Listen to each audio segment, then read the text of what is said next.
পশ্চিমবঙ্গের বুকে এমন একটি রেলওয়ে স্টেশন রয়েছে যে স্টেশনটি শুধুমাত্র ভূতের ভয়ে বন্ধ ছিল ৪২ বছর। শুনলে পরে সত্যি যেন অবাক হতে হয়। ভূতের ভয়ে যে কোনো জায়গা, বিশেষ করে কোনো স্টেশন বন্ধ থাকতে পারে, তা একেবারে অবাক করার মতো। নামটার সঙ্গে আমরা অনেকেই পরিচিত, আবার অনেকেই অপরিচিত। আপনাদেরকে বলছি বেগুনকোদর স্টেশনের কথা।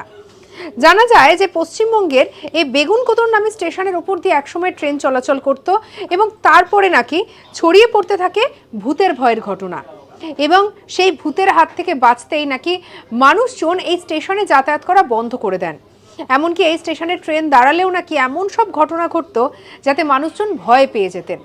আর এই কারণেই একটা সময়ের পরে এই স্টেশনটিকে বন্ধ করে দেওয়া হয় এবং স্টেশনটি বন্ধ ছিল ৪২ বছর, যা পরবর্তীতে আবার ২০০৯ সালে সাধারণ মানুষের জন্য খুলে দেওয়া হয়।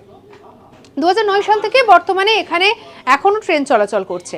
তবে বর্তমানে দাঁড়িয়েও এই বেগুনকোদর স্টেশনের এই ভূত সংক্রান্ত দুর্নামটা কিন্তু ঘোচেনি। সঙ্গে রাখুন আজ তাক বাংলাকে। এরকম অনেক অজানা খবরকে জানার জন্য সাবস্ক্রাইব করে নিন।